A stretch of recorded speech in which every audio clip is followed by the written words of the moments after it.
നമസ്കാരം. B J P കേരളത്തിൽ അധികാരത്തിൽ വരുമോ? ആ ചോദ്യം ഞാൻ ഒരുപാട് ബി ജെ പിയുടെ സമുന്നത നേതാക്കളോട് ചോദിച്ചിട്ടുണ്ട്.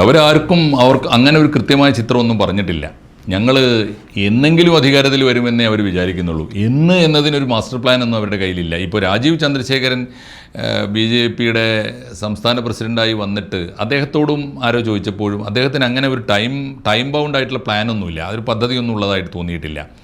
ഏറ്റവും ഒടുവിൽ കേട്ടത് CPM-ഉമായി ഒരു ധാരണയുണ്ടാക്കിയിട്ട് ഏതാനും സീറ്റുകളിൽ 2026 ഏതാനും സീറ്റുകൾ പിടിക്കുക എന്ന് വെച്ചാൽ പരമാവധി 11 എന്നൊക്കെയാണ് കേട്ടത്. എന്ന് പറഞ്ഞാൽ 140 അംഗ നിയമസഭയിൽ 11 സീറ്റെങ്കിലും 2026 തെരഞ്ഞെടുപ്പിൽ പിടിക്കും. അത് കഴിഞ്ഞിട്ട് അടുത്ത 10 കൊല്ലത്തിനുള്ളിൽ ഒരു മുന്നണി ഭരണമെങ്കിലും കേരളത്തിൽ ലക്ഷ്യം വെക്കുന്നു എന്നൊക്കെയാണ് അവ്യക്തമായ ധാരണ. അതൊന്നും എനിക്ക് തോന്നുന്നില്ല ബി ജെ പി എന്ന രാഷ്ട്രീയ പാർട്ടി അത്തരത്തിലൊരു ആക്ഷൻ പ്ലാനുമായിട്ട് മുന്നോട്ട് പോകുന്നുണ്ട് എന്ന് കരുതാൻ വയ്യ. പല കാരണങ്ങളാൽ ബി ജെ പിക്ക് അത്തരത്തിൽ പ്രതീക്ഷയുണ്ട് എന്നും ഞാൻ കരുതുന്നില്ല. പക്ഷേ ഈ കഴിഞ്ഞ ദിവസം ബി ജെ പിയിലേക്ക് പുതുതായി ചേർന്ന PC ജോർജും അദ്ദേഹത്തിൻ്റെ പുത്രൻ അഡ്വക്കേറ്റ് ഷോൺ ജോർജ് ചെറുപ്പക്കാരനാണ്, നല്ല ആവേശത്തോടെ വലിയ യുവത്വത്തോടെ പ്രവർത്തിക്കുന്ന ഒരാളാണ്. ഷോൺ ജോർജ് എനിക്കും പരിചയമുള്ള ഒരാളാണ്. ഷോൺ ജോർജ് പക്ഷേ ഈ ഒരു ഇൻ്റർവ്യൂ അദ്ദേഹം അമൃത TV-ക്ക് കൊടുത്ത ഒരു അഭിമുഖത്തിൽ യാതൊരു സന്ദേഹവുമില്ലാതെ ആണയിട്ട് ഉറപ്പിച്ച് പറയുന്നു, ഈ തെരഞ്ഞെടുപ്പിൽ കൃത്യം ഒരു വർഷം തികച്ചില്ല നിയമസഭാ തെരഞ്ഞെടുപ്പിന്, 2026 തെരഞ്ഞെടുപ്പിൽ കേരളം താമര ചിഹ്നത്തിൽ മത്സരിക്കുന്ന BJP ഭരിക്കും എന്ന് അദ്ദേഹം പ്രഖ്യാപിക്കുകയാണ്. വല്ലാത്തൊരു ആത്മവിശ്വാസമാണ്. ആത്മവിശ്വാസം എന്നല്ല, അതിമോഹം എന്ന് പറഞ്ഞ ആളുകൾ ആക്ഷേപിക്കാതിരിക്കട്ടെ. പക്ഷേ എന്തായാലും അങ്ങനെ പറയണമെങ്കിൽ അദ്ദേഹത്തിന് ചില്ലറ ആത്മവിശ്വാസം പോരാ. ഷോൺ ജോർജിനെ പോലെ ഒരാൾ അങ്ങനെ ഒരു അടിത്തറയുമില്ലാതെ കാര്യങ്ങൾ പറയുമോ എന്നെനിക്കറിയില്ല. അദ്ദേഹത്തിൻ്റെ പിതാവിനേക്കാൾ പലപ്പോഴും പല കാര്യങ്ങളിലും വിശ്വാസ്യതയുള്ള ഒരു നേതാവായിട്ടാണ് എനിക്ക് ഷോൺ ജോർജിനെ തോന്നിയിട്ടുള്ളത്. പറഞ്ഞ കാര്യങ്ങൾ പ്രവർത്തിക്കുകയും അതിൻ്റെ പിന്നാലെ കൂടുകയും നിരന്തരമായി ഫോളോ ചെയ്യുകയൊക്കെ ചെയ്യുന്ന ഒരാളാണ്. ഈ ആവർത്തിച്ചുള്ള ചോദ്യങ്ങൾക്ക് അദ്ദേഹം ഉത്തരം പറയുന്നുണ്ട്. എന്തു വന്നാലും 2026 തെരഞ്ഞെടുപ്പിൽ വന്നിരിക്കും. അതിന് അദ്ദേഹം പറയുന്നത് 2 മുന്നണികളെ കേരളം മടുത്തിരിക്കുന്നു എന്നാണ്. അതൊക്കെ ശരിയാണ്. 2 മുന്നണികളെ കേരളത്തിന് മടുത്തിട്ടുണ്ടാകും. ഒരു തേർഡ് ആൾട്ടർനേറ്റീവിന് വേണ്ടി കേരളം കാത്തിരിക്കുന്നുണ്ടാകും. പക്ഷേ ഈ തേർഡ് ആൾട്ടർനേറ്റീവിനെ കേരളം സ്വീകരിക്കണമെങ്കിൽ, BJP മുന്നണി NDA മുന്നണിയെ കേരളം സ്വീകരിക്കണമെങ്കിൽ സ്വീകരിക്കാൻ മാത്രം ഈ NDA മുന്നണിയുടെ കയ്യിൽ എന്തുണ്ട്? അതൊരു പ്രധാനപ്പെട്ട കാര്യമല്ലേ? ഒന്നാമത്തെ കാര്യം, ഈ മറ്റ് 2 മുന്നണികൾക്കും UDF-നും LDF-നും എന്തൊക്കെ ദൂഷ്യങ്ങൾ കേരള ജനത കാണുന്നുണ്ടോ അതൊക്കെ അതിനേക്കാൾ കൂടിയ അളവിൽ ഇപ്പോഴത്തെ NDA മുന്നണിയിലും ആളുകൾ കാണുന്നുണ്ട്. അതിലൊരു പ്രധാനപ്പെട്ട കാര്യം അഴിമതിയാണ്. അതാണ് പ്രധാനപ്പെട്ട കാര്യം, ചെറിയ കാര്യമല്ല. അഴിമതിയുടെ കാര്യത്തിൽ ഈ UDF നേതാക്കന്മാരെ LDF നേതാക്കന്മാർക്ക് ഉള്ളതിലേറെ അഴിമതി ആരോപണങ്ങളായും കേസുകളായും ഒക്കെ എല്ലാ ദിവസവും നിരന്തരമായിട്ട് BJP നേതാക്കന്മാർക്കെതിരെയും വരുന്നുണ്ട്. ഒന്ന്. രണ്ടാമത്, മറ്റു 2 മുന്നണികൾ വളരെ സമർത്ഥമായി വർഗീയ പ്രീണനം നടത്തുന്നു. ന്യൂനപക്ഷ പ്രീണനം, ഭൂരിപക്ഷ പ്രീണനം എന്നൊക്കെയുള്ള ആരോപണങ്ങൾ കേട്ടുകൊണ്ടിരിക്കുമ്പോൾ യാതൊരു മറയുമില്ലാത്ത വർഗീയ അജണ്ടയുമായിട്ടാണ് BJP പലപ്പോഴും രംഗത്തിറങ്ങുന്നത്. അവർക്ക് പറ്റുന്ന ഒരു വലിയ അബദ്ധമാണത്. അപ്പോൾ ഈ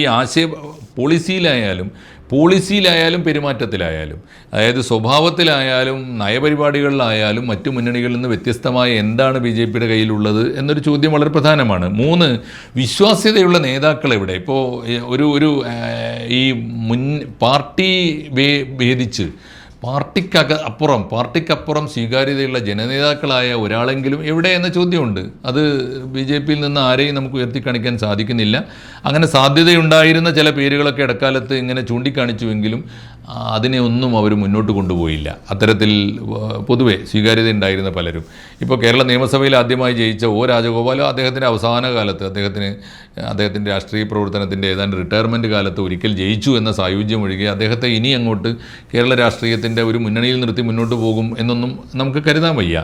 യുവ നേതൃത്വത്തിനെയാണ് കൊണ്ടുവന്നത്. അത് തൃശ്ശൂർ ജയിച്ച സുരേഷ് ഗോപിയാണെങ്കിൽ ജയിക്കുന്നത് വരെ ഉള്ള പ്രതീക്ഷ ജയിച്ചു കഴിഞ്ഞപ്പോൾ അദ്ദേഹം കളഞ്ഞിട്ടുണ്ട്. ഇനി സുരേഷ് ഗോപിയെ മുൻനിർത്തിക്കൊണ്ടൊരു മുന്നേറ്റം. രാജീവ് ചന്ദ്രശേഖർ തീർച്ചയായിട്ടും ഒരുപാട് പുതിയ ആശയങ്ങളുമായി പുതിയ സമൂഹത്തെ, പുതിയ ജനറേഷനെ സ്വാധീനിക്കുന്ന ഒരാളാണ് അദ്ദേഹം. പക്ഷേ അദ്ദേഹത്തിൻ്റെ ഏറ്റവും വലിയ ഹാൻഡിക്യാപ്പ്, അദ്ദേഹത്തെ ഒരിക്കലും മലയാളിയായി ജനങ്ങൾ അംഗീകരിക്കുകയില്ല. കാരണം അദ്ദേഹത്തിന് മലയാളം അറിഞ്ഞുകൂടാ, ഒന്നാമത്തെ ഒരു പ്രധാനപ്പെട്ട കുറവാണ്. അങ്ങനെ ഒരാളെയൊക്കെ മുൻനിർത്തിയിട്ട് പിന്നെ ഉള്ളത് ഇപ്പോൾ ഈ K. സുരേന്ദ്രനാണ്. സുരേന്ദ്രനെതിരായിട്ട് വലിയ പാളയത്തിൽ BJP-യിൽ തന്നെയുണ്ട്. അപ്പുറത്ത് ഉള്ളത് അദ്ദേഹത്തെ നേരിടുന്നത് ശോഭാ സുരേന്ദ്രനെ പോലുള്ള ആളുകളാണ്. ഇവരിൽ ആരാണ് ഔട്ട്സ്റ്റാൻഡിംഗ് ആയിട്ട് ഇപ്പോൾ നിലനിൽക്കുന്ന കേരളത്തിലെ രണ്ട് മുന്നണികളിലും ലഭ്യമല്ലാത്ത വിധത്തിലുള്ള സ്വീകാര്യതയും കാലിബറും ഉള്ള ഒരു നേതാവായി ഉയർത്തിക്കാണിക്കാൻ ആരാണുള്ളത് എന്ന ചോദ്യം വളരെ പ്രസക്തമാണ്. അതുകൊണ്ടൊരു ലീഡർഷിപ്പ്, സർവ്വസ്വീകാര്യമായ ഒരു ലീഡർഷിപ്പ് ഉണ്ട് എന്ന് ജനങ്ങൾക്ക് തോന്നാൻ എന്തുണ്ട്? വേറെ ഒരു പ്രധാനപ്പെട്ട കാര്യം, ഷോൺ ജോർജ് അത് ആലോചിച്ചിട്ടുണ്ടോ എന്ന് എനിക്കറിയില്ല. പ്രധാനപ്പെട്ട കാര്യം, ഈ രണ്ട് മുന്നണികളോ ആ മുന്നണികളോ അല്ലെങ്കിൽ ആ മുന്നണികളുടെ പ്രവർത്തകന്മാരായ പാർട്ടിക്കാരോ അല്ല കേരളത്തിൻ്റെ ഭാവി നിർണ്ണയിക്കുന്നത്. അദ്ദേഹം പറഞ്ഞല്ലോ 50% എന്ന് പറഞ്ഞാൽ ആരാണ്?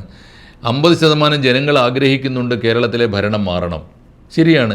50% ആഗ്രഹിക്കുന്ന ജനങ്ങൾ ആരാണ്? അവർക്ക് കൃത്യമായ വിവേചന ബോധമുണ്ട്, അവർക്ക് അവരുടേതായ മാനദണ്ഡമുണ്ട്. പാർട്ടി മെത്തഡോളജി അല്ല അവർ പ്രയോഗിക്കുന്നത്. അവരുടെ നീതിബോധവും അവരുടെ വിഷനുമാണ്, അവരുടെ വികസന സങ്കല്പങ്ങളും അവരുടെ സത്യസന്ധതയും ഒക്കെയാണ്. അതുകൊണ്ട് അത്തരത്തിൽ തീരുമാനിക്കുന്ന ആളുകൾ ഇപ്പോൾ ഒരു യാതൊരു ഉറപ്പും വേണ്ട, കേരളത്തിലെ രണ്ട് മുന്നണികളോടും ഒപ്പം നിൽക്കുന്ന പാർട്ടി പ്രവർത്തകന്മാരെന്ന് പറയുന്നത് അവരുടെ പരമ്പരാഗതമായ ശീലം കൊണ്ടും അവരുടെ നിവൃത്തികേട് കൊണ്ടും അതുമല്ലെങ്കിൽ പാർട്ടി പ്രവർത്തനം കൊണ്ട് ജീവിച്ചു പോകാനുള്ളൊരു പദ്ധതിയുടെ ഭാഗമായിട്ടൊക്കെയാണ് അവർ പാർട്ടിക്കാരായി നിൽക്കുന്നത്. അതേസമയത്ത് പാർട്ടിയിൽ നിന്ന് തന്നെ എല്ലാ പാർട്ടികളോടും വിയോജിച്ചുകൊണ്ട് മൗനമായി ഇറങ്ങിപ്പോയി പതുക്കെ വീട്ടിലിരിക്കുകയോ മറ്റ് കർമ്മമണ്ഡലങ്ങളിലേക്ക് പോവുകയോ, ഒന്നുകിൽ കച്ചവടത്തിലേക്ക്, അല്ലെങ്കിൽ കൃഷിയിലേക്ക്, അല്ലെങ്കിൽ കലാപ്രവർത്തനത്തിലേക്ക്, അല്ലെങ്കിൽ ആധ്യാത്മിക പ്രവർത്തനത്തിലേക്ക് ഒക്കെ, അല്ലെങ്കിൽ സംഗീതത്തിലേക്ക്, അങ്ങനെ മാറി കലാപ്രവർത്തനത്തിനൊക്കെ പോയി നിശബ്ദരായി പോകുന്നവരാണ് മഹാഭൂരിപക്ഷം മലയാളികളും. അതുകൊണ്ട് ആ നിശബ്ദ മലയാളിയാണ് തീരുമാനിക്കുക. ആ നിശബ്ദ മലയാളി പലപ്പോഴും മാനവികതയുടെ വക്താക്കളാണ്. അവർ മനുഷ്യ സ്നേഹത്തിൽ വിശ്വസിക്കുന്നവരാണ്. അവർ പരസ്പരം വെറുപ്പ് ഉൽപ്പാദിപ്പിക്കുന്നവരോ പ്രചരിപ്പിക്കുന്നവരോ അല്ല. അവരെ സ്വാധീനിക്കാനുള്ളൊരു സ്ട്രാറ്റജി എന്താണ്? അത് BJPക്ക് ഉണ്ടോ? ഈ രണ്ട് മുന്നണിക്കും ഇല്ലാത്ത, രണ്ട് മുന്നണിയിൽ നിന്നും മുഷിഞ്ഞിറങ്ങുന്നവരെ സ്വാധീനിക്കാൻ കൊള്ളാവുന്ന വിധത്തിലുള്ള മാനവികമായ സാഹോദര്യത്തിൻ്റെ, ഇപ്പോൾ ഈ പറഞ്ഞ ഫ്രാറ്റേണിറ്റിയുടെ ഒരു നിലപാട് ഉണ്ടോ BJPയുടെ ഭാഗത്ത്? അത് പ്രധാനമല്ലേ? BJP ഇതുവരെ എടുത്ത് വീശിയിട്ടുള്ള അജണ്ടകൾ മുഴുവനും എങ്ങനെയാണ് ഒരു കമ്മ്യൂണൽ പോളറൈസേഷൻ ഉണ്ടാക്കുക, കമ്മ്യൂണൽ ഡിവൈഡ് ഉണ്ടാക്കുക. ഇപ്പോൾ ഏറ്റവും ഒടുവിലത്തെ മുനമ്പം പ്രശ്നത്തിൽ പോലും ഞങ്ങളൊക്കെ ആവർത്തിച്ച് പറഞ്ഞത് വഖഫ് ബോർഡ് സമം മുസ്ലിം അല്ല. വഖഫ് ബോർഡ് ആർക്കെങ്കിലും എതിരാണെങ്കിൽ ഇന്ത്യയിൽ ഒട്ടാകെ അത് മുസ്ലിം സമുദായത്തിലെ പാവപ്പെട്ടവർക്കെതിരാണ്. വഖഫ് ബോർഡിനെതിരായി നടക്കുന്ന കേസുകൾ മുഴുവനും മുസ്ലിം പ്രമാണിമാരുമായിട്ടുള്ളതാണ്. അപൂർവം ഒറ്റപ്പെട്ട സംഭവങ്ങൾ ഒഴിച്ചാൽ ഈ മുനമ്പത്ത് മാത്രമാണ് നിർഭാഗ്യവശാൽ വഖഫ് ഭൂമിയാണോ അല്ലയോ എന്ന തർക്കത്തിൽ പെട്ടുപോയിട്ട് ഏതാണ്ട് 600-ലേറെ കുടുംബങ്ങൾ, ക്രിസ്ത്യൻ കുടുംബങ്ങൾ ദുരിതം അനുഭവിക്കുന്നത്. അതുകൊണ്ട് അതും വർഗീയമാക്കാൻ പറ്റുമോ എന്നാണ് അവർ ശ്രമിക്കുന്നത്. അപ്പോൾ ഈ ഏറ്റവും ഒടുവിൽ വർഗീയമല്ലാത്ത ഒരു അജണ്ടയും BJPയുടെ കയ്യിലില്ല. അത് തെറ്റാണോ എന്ന് ചോദിച്ചാൽ തെറ്റല്ല. ദേശീയ തലത്തിൽ അത് ശരിയാണ്. കാരണം ദേശീയ തലത്തിലെ BJPയുടെ അജണ്ട കേരളത്തിന് സ്വീകാര്യമാകുമോ? കാരണം ദേശീയ തലത്തിൽ വർഗീയത സ്വീകാര്യമാണ്. എന്തുകൊണ്ടെന്നാൽ വടക്കേ ഇന്ത്യയിലെ BJP അല്ലെങ്കിൽ വടക്കേ ഇന്ത്യയിലെ ഹിന്ദുത്വം എന്ന് പറയുന്നത് നമ്മൾ വിഭജനം കണ്ടവരാണ്, എത്രയോ വർഗീയ കലാപങ്ങൾ കണ്ടവരാണ്, കൂട്ടക്കൊലകൾ കണ്ടവരാണ്, പലായനങ്ങൾ കണ്ടവരാണ്, അഭയാർത്ഥി പ്രവാഹങ്ങൾ കണ്ടവരാണ്. അവിടെ വർഗീയത യേശും. പക്ഷേ കേരളത്തിൻ്റെ സ്ഥിതി അതല്ല. ഇവിടെ സൗഹാർദ്ദത്തിൻ്റെ, പരസ്പരമുള്ള ഒരുമിച്ച് ജീവിക്കലിൻ്റെ, ഇൻക്ലൂസീവായ മനുഷ്യരുടെ സ്നേഹത്തിൻ്റെ ഒക്കെ ഒരു നാടാണ്. ഇവിടെ നവോത്ഥാനം എന്ന് പറഞ്ഞാൽ, ഇവിടെ ജാതി എന്ന് പറഞ്ഞാൽ പരസ്പരമുള്ള വൈരത്തിൻ്റേതല്ല. അന്യനെ, ഇപ്പോൾ ജാതി സംഘടനകൾ ഉണ്ടാകുന്ന അന്യനെ വെറുക്കാനല്ല, ഐത്തം ആചരിക്കാനല്ല, അല്ലെങ്കിൽ അവരെന്നെ അകറ്റി നിർത്താനല്ല, മറിച്ച് ഇവിടുത്തെ ജാതി പ്രസ്ഥാനങ്ങൾ, കേരളത്തിലെ ജാതി പ്രസ്ഥാനങ്ങൾ ഐത്തത്തിനും ജാതീയതയ്ക്കും എതിരായി പൊരുതുന്ന നവോത്ഥാന പ്രസ്ഥാനങ്ങളാണ്.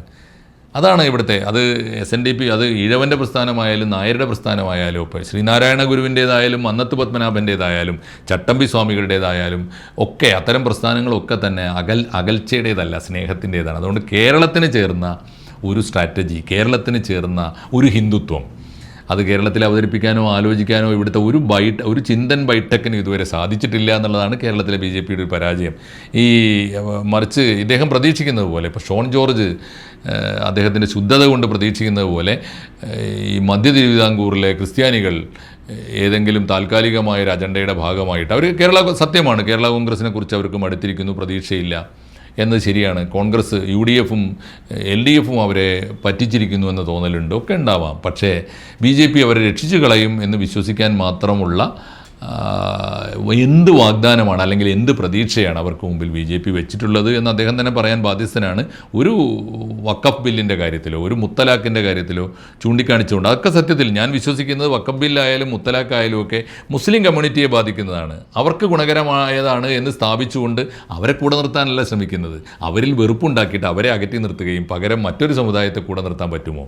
അങ്ങനെ സാമുദായികമായ വിഭജനം എന്ന അജണ്ട കേരളത്തിന് ചേരുമെന്ന് ഞാൻ കരുതുന്നില്ല.